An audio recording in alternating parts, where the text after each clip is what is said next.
साहिबों, पिछले दिनों सवाल ये उठा कि ये जो बुनियादी अल्फाज हम यूज़ करते हैं, सच, हकीकत, झूठ, फसाना, सही, गलत, ये क्या है?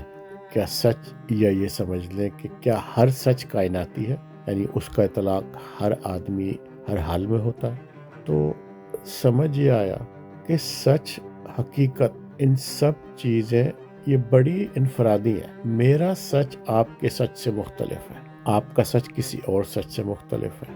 हम ये समझते हैं कि जो मेरा सच है, मेरी हकीकत, जिसे मैं हकीकत समझता हूँ, जो मैं सच समझता हूँ, क्योंकि आप देखेंगे एक गरीब आदमी का सच मुख्तलिफ है, उसकी हकीकत मुख्तलिफ है, उसके लिए सच, हकीकत, झूठ ये मुख्तलिफ है।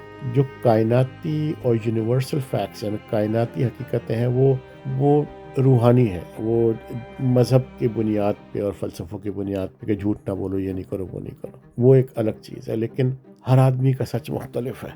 गरीब का शख्स जो भूखा है, उसका सच मुख्तलिफ है, और जिसके सामने 10 चीज़ें रखी हैं मेज़ पे, उसका सच मुख्तलिफ है। उनकी दुनिया ही मुख्तलिफ है, तो उनका सच, हकीकत, झूठ, फसाना सब मुख्तलिफ होता है। तो देखा ये गया है कि हम रहते तो एक ही दुनिया में, लेकिन हमारी कायनातें अलग अलग हैं। हम एक अलग अलग कायनात में रहे, छोटी छोटी कायनातें, वो हमारे हालात के लिहाज से होती हैं। तो सच, झूठ, हकीकत, फसाना, सही, गलत, ये चीज़ें इतनी आपस में गलत मलत हो जाती हैं कि बाज़ दफ़ा ज़िंदगी इंतहाई कंफ्यूजिंग लगती है।